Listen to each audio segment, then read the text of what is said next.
ans d'hypertension. Elle est là aujourd'hui pour nous faire part de son témoignage. Comme je vous ai dit précédemment, c'était le premier, je pense, pour aujourd'hui. C'est le dernier témoignage de ce jour. Nous en aurons massivement et en pleine quantité. Alors, j'ai sur ce plateau, mesdames et messieurs, la sœur Zik Rachel, qui est là pour nous faire part de son témoignage. Son témoignage nous fait comprendre que elle a fait 9 ans d'hypertension et dans ces 9 ans d'hypertension, elle a eu l'AVC. Et dans ces temps d'AVC, ce n'était pas évident pour elle parce que là, elle a été transférée dans des différents hôpitaux jusqu'où elle n'a pas eu la santé, elle n'a pas eu la solution. Et dans son cas de recherche de paix, de santé, vous savez, on peut tout acheter sauf la paix, sauf la santé, sauf la vie. C'est là où Dieu nous a limités et c'est par là qu'il nous rattrape souvent. Alors, le témoignage nous fait comprendre qu'elle a parcouru les charlatans au lieu de se retrouver, au point de se retrouver dans la Damawa, à Bankim, chez un praticien. De son retour chez le praticien, vivant dans une cour commune, elle a été invitée par l'un des frères de la cité de célébration à venir à un programme phare qui se déroule déjà tous les derniers samedis du mois à l'église matinale, que vous connaissez déjà, alias Dieu te fera rire. Alors, à l'église matinale, avant qu'elle ne commence l'église, l'AVC avait paralysé une partie de son corps, dont elle marchait tant bien que mal, si vous pouvez me permettre. Elle était un peu boiteuse. Pourquoi? Parce qu'elle avait été paralysée. Et une partie de son corps était complètement paralysée par cet AVC. Mesdames et messieurs, ce n'est pas facile de vivre ces instants très atroces pour une personne qui était vraiment en pleine forme et qui se trouve en train d'être réduite du jour au lendemain. Invitée donc par un frère à la cité de célébration, elle a dit: j'irai parce que le Seigneur Jésus-Christ est le même hier, aujourd'hui, éternellement. S'il a fait pour X, alors il en fera de même pour moi, autant pour moi. Je profite donc de l'occasion pour dire aux téléspectateurs qu'à l'Allégresse matinale, c'est un programme spécial phare, non seulement pour les malades, mais pour toute personne qui souffre d'un problème quelconque. Le Seigneur Jésus, qui ne change pas, est là pour solutionner votre problème. Une fois à l'Allégresse matinale, elle ne s'est pas limitée là, elle a commencé à persévérer parce que depuis son entrée à la cité des célébrations pour participer à ce programme de l'Allégresse matinale, le Seigneur Jésus avait commencé à se matérialiser dans sa vie et ayant palpé ce petit goût, car le Seigneur Jésus, dès le départ, elle a dit non, je ne pourrais pas laisser. Elle a continué à persévérer, persévérer, persévérer.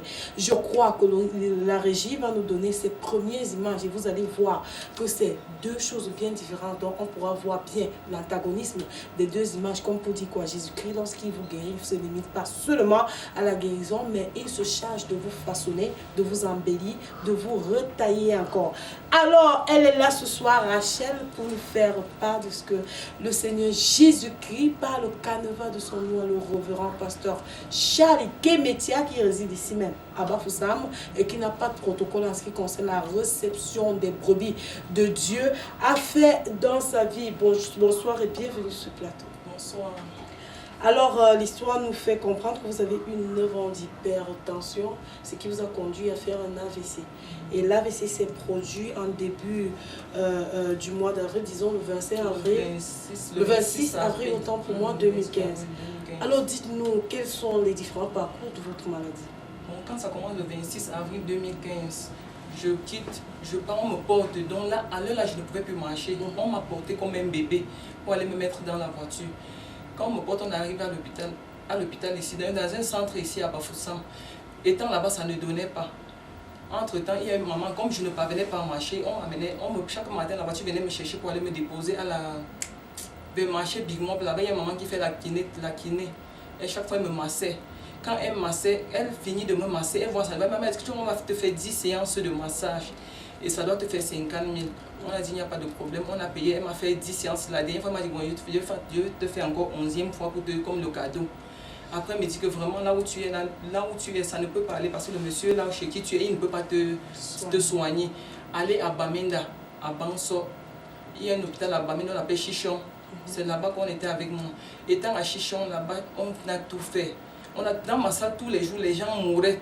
Tous les gens qui étaient aussi hyper tendus et qui étaient déjà avec lui, qui ont fait l'AVC. Chaque jour, dans ma salle, les gens mouraient. On mourait dans ma salle. Et chaque fois, donc quand les gens mouraient dans ma salle, puisque j'ai une petite qui croit, elle fait le plein évangile, c'est elle qui me suit. Elle fait le plein évangile, elle est à Tico. Bon, elle vient aussi chaque soir, chaque fois on ne faisait que prier. On ne faisait que prier. Étant là-bas, toujours, ça n'a pas donné. Nous sommes quittés. Quand j'arrive ici à Bafoussam, il y a un monsieur qui vient dire à ma mère, on peut l'envoyer. Il y a un monsieur que je connais qui peut l'aider. C'est un praticien, il est à Bankim. Il vient, il me porte, on part à Bankim. On fait 1 mois, 1 semaine chez lui. Étant là-bas, ça n'a pas pu donner. Chaque jour, il travaille, il fait des trucs, il dit que c'est mystique, il fait ceci, il travaille sur moi. Ça n'a pas pu donner. Et il faut préciser, hein, parce que ce genre de travail n'est pas le plus souvent gratis. Vous défalquez des grosses sommes d'argent. Oui. Parce que ce ne sont pas des personnes qui le font souvent pour rien. C'est vrai, ils ne font pas pour rien. Là, quand il commence le traitement, il travaille pendant 1 mois, 1 semaine. Moi, il dit qu'il doit rentrer. Quand j'arrive ici, sans amélioration. Non, il n'y avait pas de changement. Hôpital, les 2 hôpitaux, plus le praticien, ça n'a pas donné. J'étais obligée, un frère me voit, le frère Roger. Il me parle de Dieu, il dit que ma soeur, le Seigneur peut faire quelque chose pour toi. Est-ce que tu crois que le Seigneur peut faire quelque chose pour toi? J'ai dit oui, je crois que le Seigneur peut faire quelque chose. Il a dit que bon, nous on a un programme à l'église, à la négresse matinale. Il m'a invité. Il m'a invité avec les voisins. Les voisins ont dit qu'ils ne pouvaient pas parler. J'ai dit que moi je dois aller parce que je connais quand même, je connais le Seigneur Jésus. Je sais qu'il est capable de faire quelque chose dans ma vie. Amen. Donc avant de me lever pour aller à la négresse, j'avais d'abord la foi qu'il peut faire quelque chose pour moi. Quand je me lève, je viens à l'église. Je me présente. Après, quand il y a le culte fini, je vais sortir. On demande que les autres que venez d'abord ici, on prend nos numéros, on prend le nom. Quand on a pris le nom, je suis rentrée à la maison. Chaque fois, maman passe m'appeler. Chaque fois, maman passe, elle m'appelle, Rachel, allô, c'est comment? J'ai dit que ça ne va pas, elle me dit, ne me dis plus ça. Les mercredis, elle me dit que tu ne viens pas à la prière. Moi, je dis non, maman, je ne peux, mais je n'ai même pas l'argent pour venir à la prière. Elle me répond que tu n'as pas l'argent pour venir à la prière, mais tu as l'argent pour aller là où tu ne dois pas, on ne doit pas t'aider. Viens parce que là où tu es là, le Seigneur doit te faire gratuit. J'ai dit que oui, maman, j'ai suivi, j'arrive. Je viens un autre dimanche encore, donc je me décourageais, elle voulait déjà me décourager. Maman m'appelle, tu es où? J'ai dit que je n'ai pas l'argent. Elle me dit que je dois mettre quelqu'un à l'entrée, on doit te payer la moto. Dès que je prends la moto, je viens à l'entrée. Donc quand il sortait de la maison, j'ai croisé un frère, il m'a donné l'argent. Dès que je suis à l'entrée, il y a la personne que maman a placée à l'entrée vient me payer. Vient payer ma moto. Quand la personne vient pour payer, la moto, moi je supplie. Je dis à la personne que non, laisse, j'ai déjà payé. Elle me dit que ok, je retourne à l'église. Et il y a quelque chose que je n'avais pas expliqué à papa à l'église quand papa commençait à prier.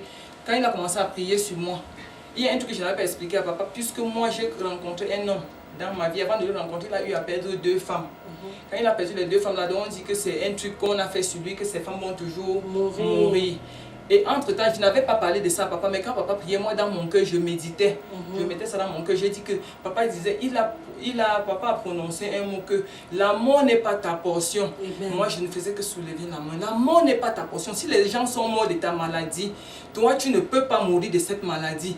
Je ne faisais que soulever la main comme ça là. Et dans mon cœur, je disais que si les femmes là sont mortes, moi, je ne peux pas mourir. Je ne peux pas mourir. Quand papa proclamait aussi ça, moi aussi j'étais derrière, je ne faisais que proclamer que moi je ne peux pas mourir. La mort n'est pas ma portion, je ne faisais que dire ça. Après maintenant là, quand on a fini, chaque fois je venais, un temps je disais que oui, je ne faisais que persévérer. Un temps il disait qu'il veut même me décourager, mais je dis que je me décourage pourquoi? Il faut que je persévère. Progressivement, la façon dont je marchais, ça changeait et il y avait les crampes qui prenaient le côté de mon corps, côté droit. Wow, juste. Donc je ressentais ma côte pesée. Ta côte pesait. Je ne marchais même pas. Quand je m'asseyais, comme s'il fallait automatiquement que je m'adosse pour être à l'aise. Oui, pour être à l'aise. Et comme papa, je ne faisais que persévérer. Et comme papa priait, moi je sentais il y a le changement. Le changement, ça m'a encouragé. Je ne parvenais pas à bien soulever. Tu ne parvenais pas à soulever le pied était paralysé. Soulève encore le pied là, je vois alors. Soulève. Chaque fois, avant que les autres n'arrivent à la prière, j'étais déjà là. Avant que les gens n'arrivent, j'étais déjà là parce que je sentais il y a le changement. Puisque je suis en train de parler comme ça, là, il y a beaucoup de gens qui sont en train de me remarquer et qui connaissent ce que j'ai eu à subir. Parce qu'il y a beaucoup de gens qui m'ont rendu visite à l'hôpital. J'ai même des copines ici qui font l'église, où c'est quoi, dans une autre église. Eux, ils prenaient les gens, ils venaient à l'église, on priait pour moi, on me mettait l'huile, tout ça. On priait, mais je n'avais pas de changement. Quand je suis allée, j'ai trouvé le papa Charlie Kemetia, lui, il a vraiment prié pour moi. J'ai senti qu'il y avait vraiment un changement. Tout ce que, partout là où j'ai parcouru, tout ce qu'on me faisait, il n'y avait pas de changement. Mais quand papa a commencé à poser la main sur moi, j'ai senti le changement. Donc jusqu'aujourd'hui, je suis vraiment, je peux vous assurer que je suis guéri.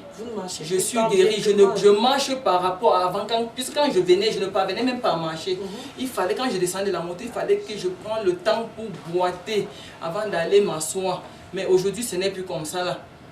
Aujourd'hui, ce n'est plus comme ça. Aujourd'hui, vous allez très bien. Vous êtes même en un bon point parce que précédemment, vous n'aviez pas ce point. Mais maintenant, là, ça se voit. Vous êtes toute dodue, toute joyeuse. C'est ce que le Seigneur Jésus-Christ peut faire. Alors, c'est le cocktail de vie qu'on s'offre après une passion vécue. Et on décide de dire aux populations, aux téléspectateurs, à nos chers internautes que le Seigneur Jésus agit encore et il le fait de plus encore dans la vie des personnes. Peut-être ta situation est comme le cas de notre soeur, la vaisselle, c'est le plus souvent ceux qui font la vaisselle ne vivent pas. Ils ne vivent pas. Ils ne vivent pas après un petit bout de temps, puis rendent de l'âme et tout.